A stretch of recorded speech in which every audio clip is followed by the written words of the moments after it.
Hi, welcome. Magic Hour number 8. I am broadcasting live from Eugene, Oregon, outside of the Wandering Goat Coffee House, which makes uterus latte art that you can't see, but it's fabulous. So this is Magic Hour number 8. I hope you can hear me okay. There's a little bit of background noise, but we're in a city, Eugene. It's small, but it's still popping. Every week we meet here together on Facebook Live to dig in on a juicy topic of the week, right? Usually associated with whatever I've posted on my blog, danabalicki.com/journal, and where I'll take it a little deeper here, and I'll take questions, as they come up from you. You can just type them in the comments. And if you don't know me, I'm Dana Balicki. I'm a transformational coach, teacher, and healer. I'm usually in the Joshua Tree area of California, but I am on a little road trip here. So my partner and I have been traveling up through Northern California and Oregon for a few weeks. And we're about to head back down to the desert where it's hot and cooking. But for today, I've got my jacket on and enjoying the beautiful, foggy, moist air of Oregon. So here we are. So this week, you can always go back on my, in my video section of my Facebook page, my business page, which is facebook.com/Dana Balicki Coach. You can always get my personal page too, which is just Dana Balicki, and we can chat there. But over here on the coach page, you can go back and look at all the videos of all the previous magic hours. They're always posted there.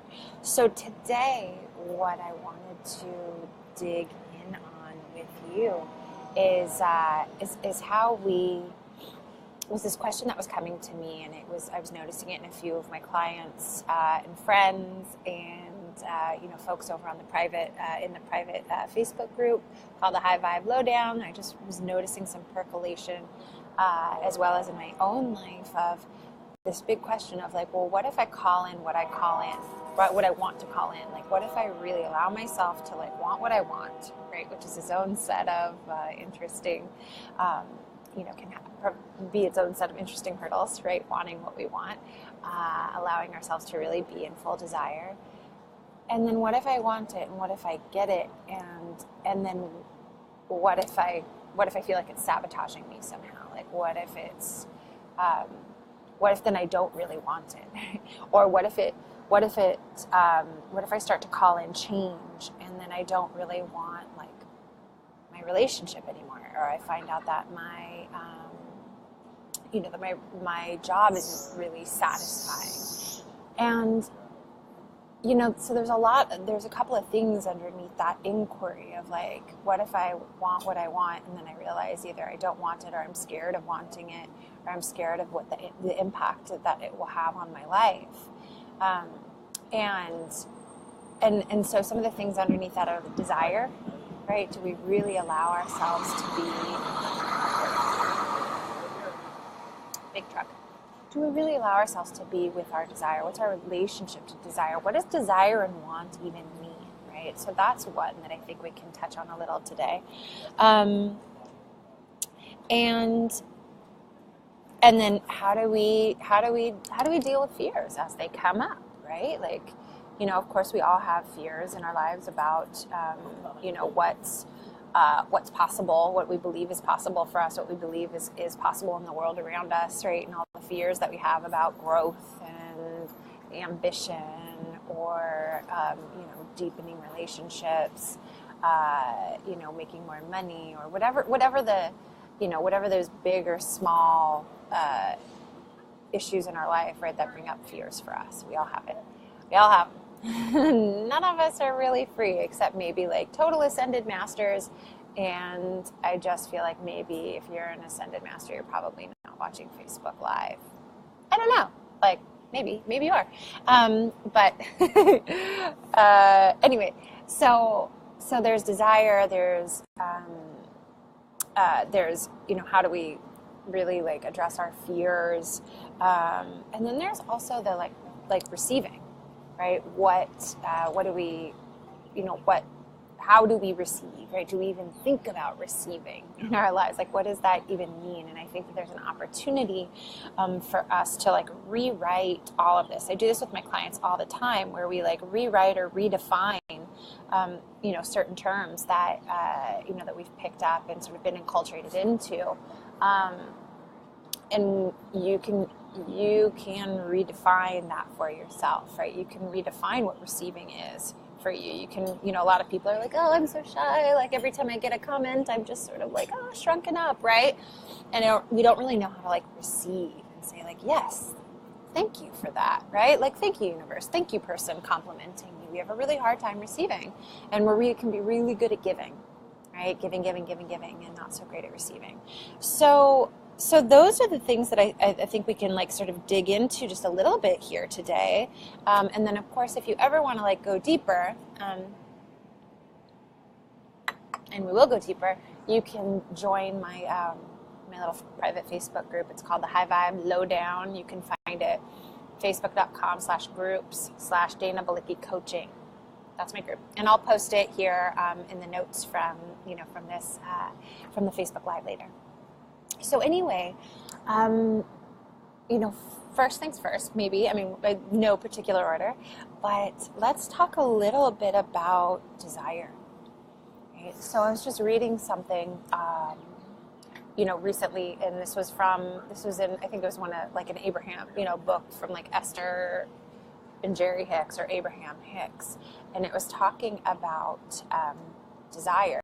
And that desire, I think maybe we've been enculturated to think of desire or wanting, sometimes as like a luxury or a dirty word, or, like wanting something extraneous, right? Something beyond just like the necessities, which, if we're ever thinking if we're ever thinking in like, oh, my desires are, like that feels like too much. And I just, I'm just going on what my, like what I need, right? Just what do I need, right? In terms of like bare necessities, right? Like oftentimes a lot of us can be in survival mode, right? As opposed to like thriving and like, oh, like what could the fullness of my life really be?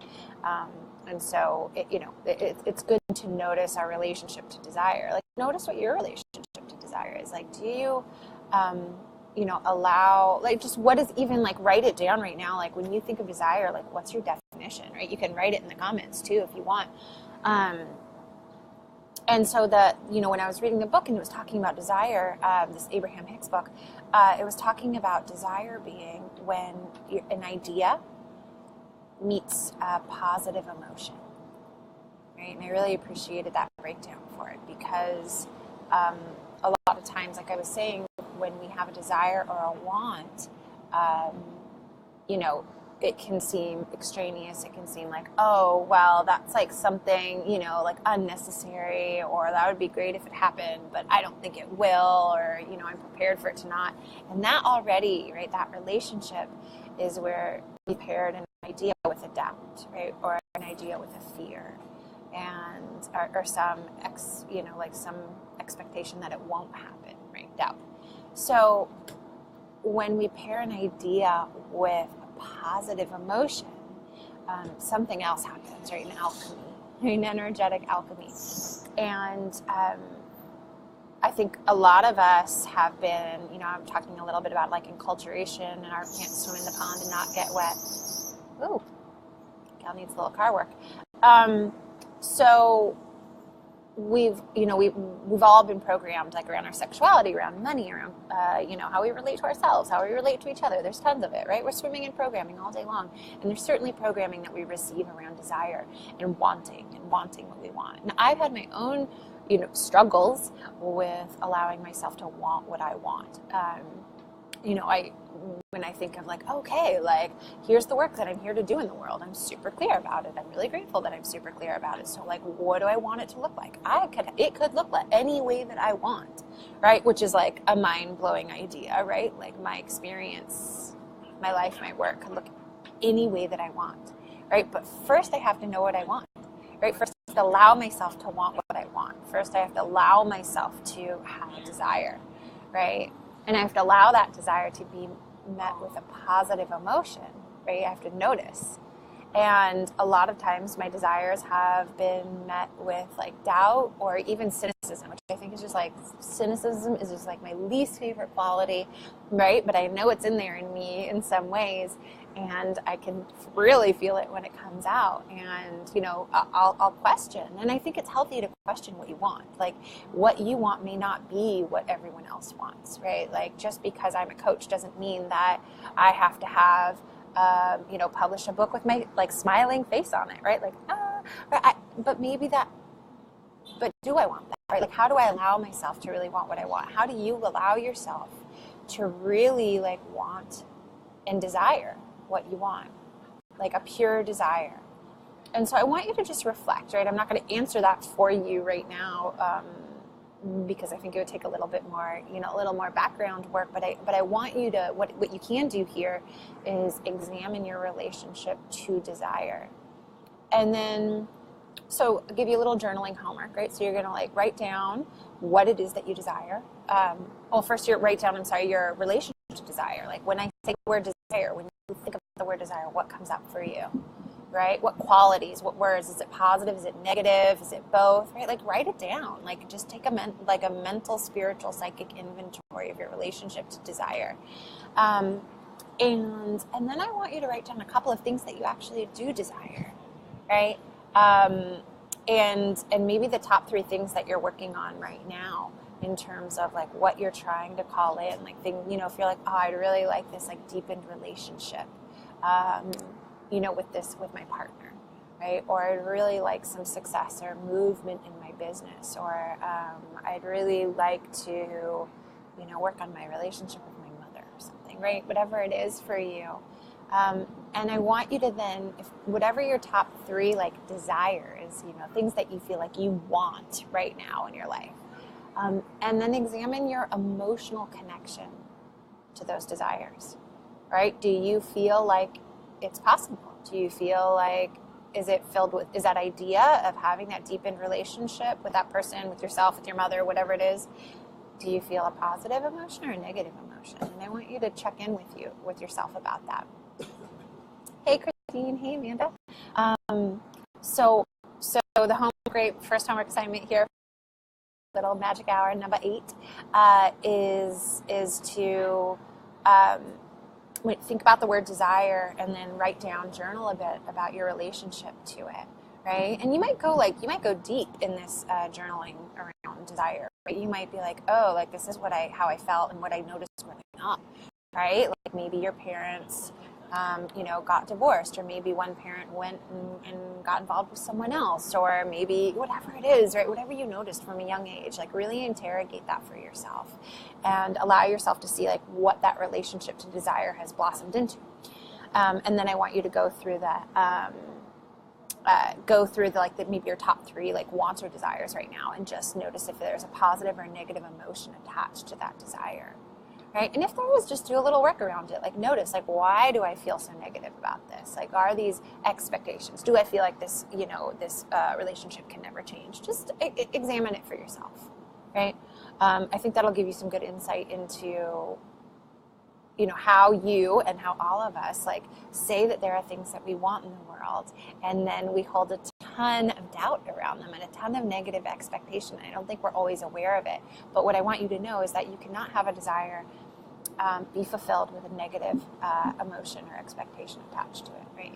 It's not going to work. So you're not going to get it. So you're going to want to first at least notice and bring some awareness to the emotion related to a desire, and then allow, you know, just do some journaling on it. Sit with it for a couple days or weeks and see if you can like begin to soften it. See if you can begin to find what's on the other side.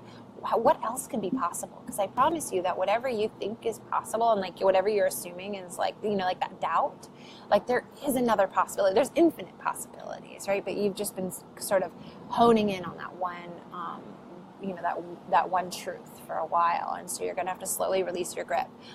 And talking about releasing a grip, it's a full moon tonight, right? So, or it was a full moon last night. We're still in like full moon aura.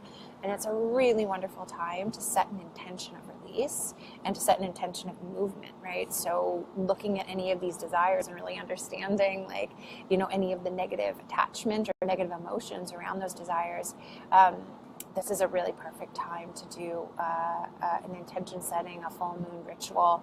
You can go to my private Facebook group. I'll just write it here in the comments.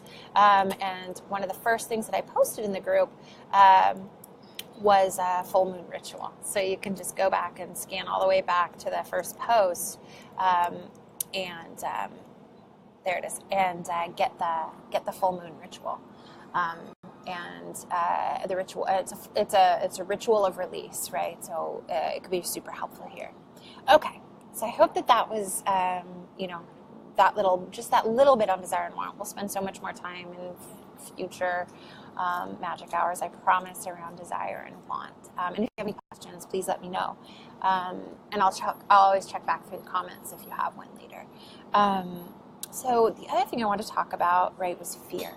And, you know, I talk about fear a lot. And so, you know, I'm only going to talk about it for a few minutes. So it's not like we're going to, you know, get untangle your entire relationship to fear in the next couple of minutes. But I want to drop a couple of little gems that were helpful for me, have been helpful for me in my journey. So one of your greatest tools, and this is what I was just sort of, you know, talking about around the desire conversation, is awareness. And awareness of your fears. And so often we have fears, and some we're aware of, right? Some we're like, oh my God, it seems really scary to like ask for more money, right? In my job, or you know, or to be vulnerable with a partner, right? So vulnerability and awareness, right? Just sort of like planting those seeds right here, right now, and we'll expand on them in a moment. So when we're, you know, Thich Nhat Hanh, in a really beautiful book of his called Reconciliation, and it's a short book, and it's incredibly powerful, and it's around working with your inner child. I highly recommend it for everyone on the planet, because we all have our inner children that need some attention. And in this book, and I'm sure in other works of his, he talks about when we bring a bija, a seed thought, usually a seed fear, right, from what he calls like the basement to the living room, right, from the unconscious up to the conscious mind, right? So that's the work that I do with my clients, is that we're constantly bringing stuff that's in the unconscious, right, all the way up to the conscious mind. And so, you know, our fears sometimes are really obvious to us, and then sometimes we have fears that are unconscious. And in the little homework that I just gave you around desire, I think you might actually, when you're looking at some of your top desires and what's your emotional relationship to those desires, I think you might actually uncover a couple of fears, right? So again, you might be bringing it from the unconscious up to the conscious, right? It's like really dig in that little bit of homework there when you're writing down your top desires and what's your emotional connection to it, and you know where that comes from for you, right? Like what do you believe is actually possible or not possible, or what do you believe is actually happening, right? So just drill down a little bit, and your fear will reveal itself. I set intentions all the time to see my fears, right? So like I'll ask my dreams before I go to bed at night. I'll say like, dream time, I set the intention to explore my fears in my dream time and to allow them to come from the basement up to the living room. And, you know, like when you set those intentions, and I'll set them in my waking life, and you set those intentions, and then you see the shit, and sometimes that's really uncomfortable.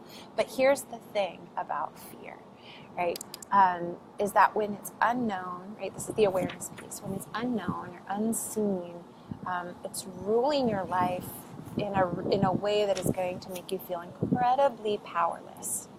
Oh, we're getting some of this Oregon breeze happening here. But it will feel incredibly powerless. Like you will feel ruled by like unseen forces, and like you don't have any control over your life, and things are just happening to you, and you're just trying to deal with it, right? You're just trying to like catch it, right? And make like Saint Beyonce making lemonade out of lemons. And you can go your whole life living that way. and many people do. However, there's a more powerful way to live. And when you're aware of your fears, even, right? It's self-awareness, right? And that includes being aware of fears, being aware of your own limits, where you're holding yourself back, or just what you're afraid will happen if you start to move forward and grow. And so by bringing some awareness to your fears, your hidden sort of in the background fears, by paying attention and really honoring the ones that are here that maybe are not so hidden and they're right in your face and you're like, holy shit, I'm really scared of that. Oh, hi little bug, go. All right, you're gonna hang out. That what you're doing is is cultivating your power. Right? Because unless you are dealing with your fears, right, you're really sidestepping your growth. And when you're you can, like I said, live your whole life that way. You can sidestep your growth forever. And you're going to end up at the end of your life likely like feeling like you really missed out on some good, some opportunities, and you will have, right? So when I first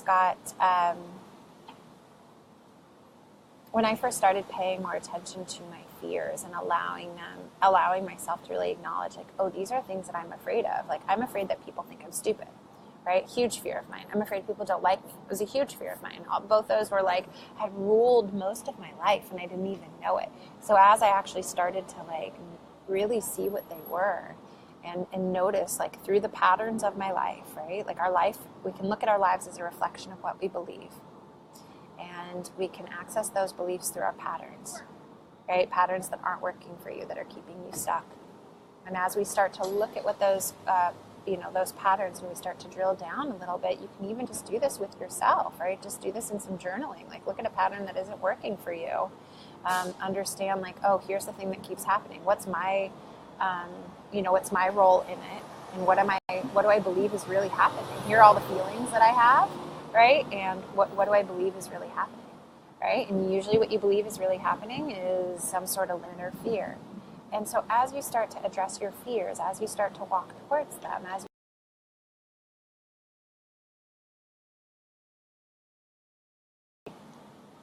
as you start to look at them, a lot of times your fears will end up being smaller than you imagined, right? That's happened to me a bunch of times. You start to walk towards the fear, and instead of it being bigger and scarier, and it doesn't mean that sometimes it's not big and scary, but a lot of times you can actually, once you start to face something and look at it, bring it from the basement to the living room, you can start to look at it, see it, heighten your awareness around it, right? Really get oh, this is what this is. And almost notice oh, this is almost maybe a little silly, or, I don't need to, drive my whole life around this fear. What if I just keep walking towards it? And as you walk towards it, you're going to take the power away from it. You're going to reclaim your power. Right? You're going to reclaim your ability to have agency over your own life, right? So as you look at your fears, if you push them away, you're creating an energetic cord of negativity, a negative energetic cord connecting you to that thing. You're trying to push it away, but that doesn't really go anywhere, right? You're sort of pushing it down. And, if we suppress fears, right? If we suppress desires, what we're creating is anger. Right, we're gonna actually generate anger in our bodies, and if we don't have a release for anger, which a lot of women definitely have a hard time expressing anger, we've been taught that it's not necessarily, and so we can actually it can manifest physically in our bodies. Anyway, so that's my little bit around fear for today, is that if you start to actually confront your fears, if you start to look at them, if you start to notice them, if you start to allow, if you start to look at your life as a reflection of what you believe, to understand your beliefs through your patterns, right? Really look at patterns that are happening in your life that are not working for you, right? It might be around work or relationships or money or your body or your emotions, whatever it is. Just start to like do the inquiry, right? This weekend is going to be a beautiful time to do it. We're going to be in the aura still of the full moon. It's a really powerful time to set intentions, right? Like set some intentions to just notice your fears and create a safe space for yourself, right? Doesn't mean you're going to be like slapped in the face with them. Just means you're going to see them and give yourself some space to know yourself, right? Awareness is a really important tool of empowerment. You also need actual tactical tools, in order to really grow. But awareness can be incredibly powerful in terms of allowing yourself to really see what's there instead of that creating that negative energetic connection, that cord to your fear by like pushing it away, being like, oh, I'm just going to keep on moving over here, right? I'm not going to look at it. You're really creating an energetic connection that is not going to serve you. So instead of turning away from it, you want to turn towards your fear. You want to look at it. You want to be like, why are you here? What do you have to teach me? Why have I created you in my life? Right? Those are two beautiful questions to include onto your desire work that I gave you a little earlier in the session today. Right? Is like once you start to notice your fears or concerns or stuck places, ask yourself these two questions.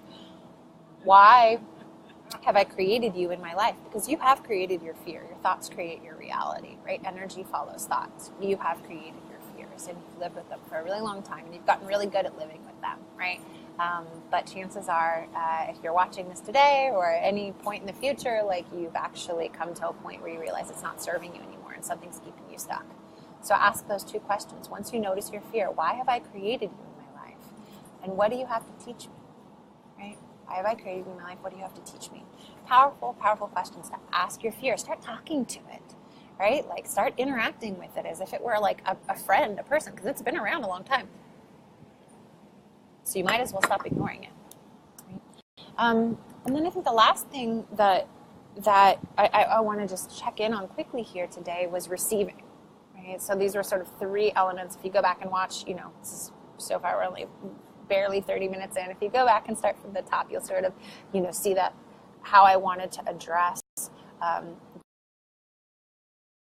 around wanting and fear, what our fulfilled desires might actually bring for us, right? Like, I want to talk, so I broke down desire and want a little bit. I talked a bit about how to work with your fears, how do you notice and work with your fears, and then I want to talk a little bit here about receiving. And you can also go over to my website, to my the blog I just wrote, and you can get like my own personal story about one of my biggest fears when I finally like named it and looked at it and said it, and then the transformation that happened from that moment, as well as some really good do's and don'ts around like fear and desire and manifesting.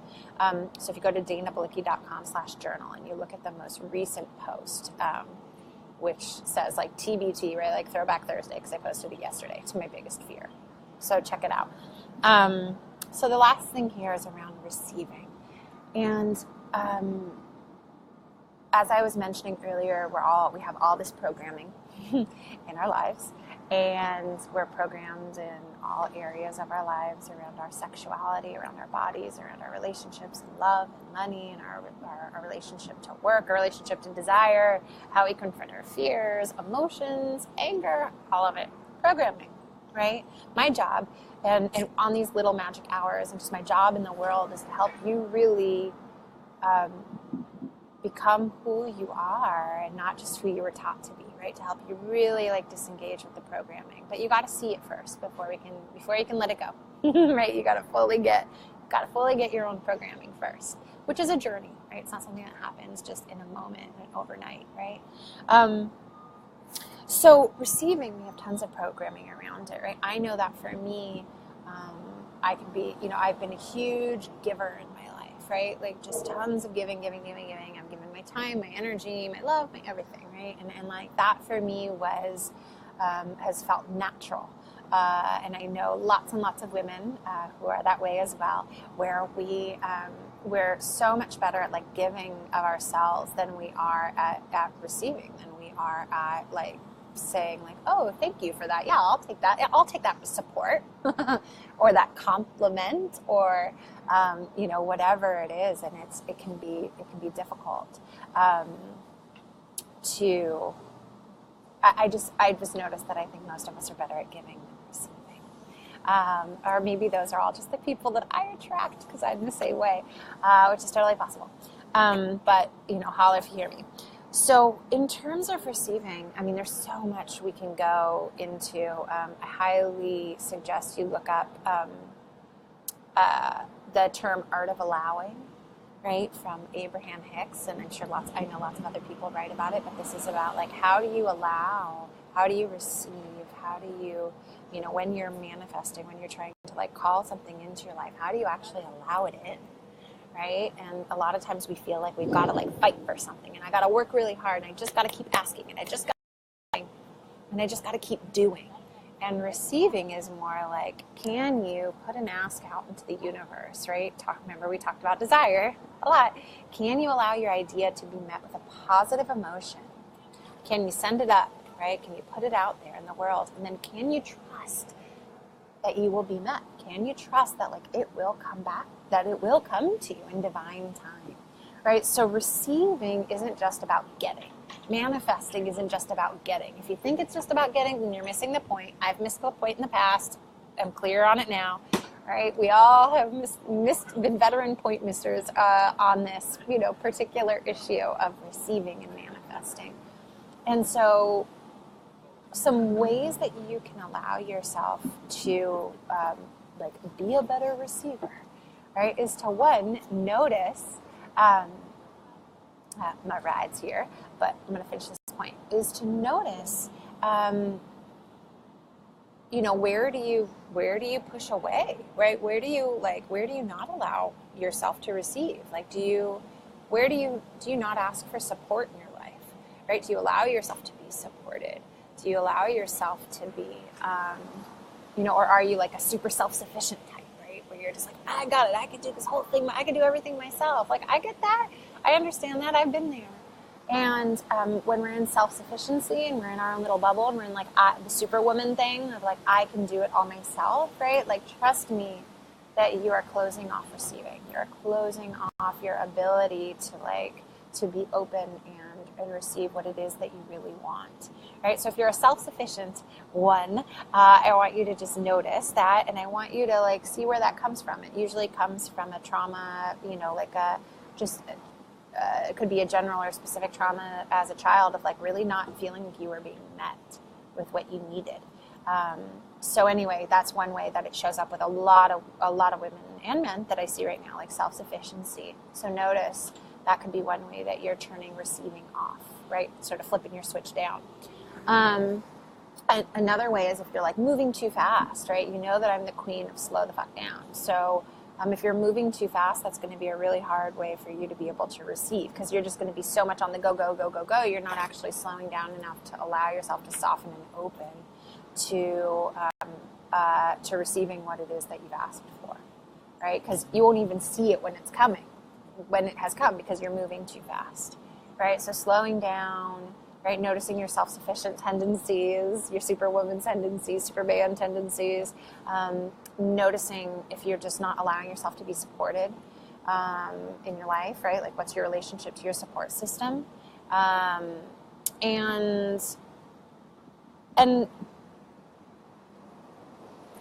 I would just say, the last one, like, all of this takes courage, right? So it's like, it takes courage to look at all of these things. It takes courage to look at, like, how do you receive or not receive, right? It takes courage to look at your fears. It takes courage to look at your own relationship to desire, right? So just like even now, it's just like, notice your tendency to be like, I don't need that, right? Like, I don't need that right now, or like, I'm not sure, like, notice your resistance. Like, that's a huge way to understand your relationship to receiving, right? Or information being presented to you and you're just like pushing it out. Like, no, I'm good. I don't need that, right? Or, a girlfriend that I just spent a couple days with said, she's like, oh, I really feel the need right now to lean into my cringe, right? So following her cringe, right? And I totally get that. Like, I follow my cringe all the time. So like, follow your cringe. What's making you feel a little cringeworthy? Like, just opening yourself up.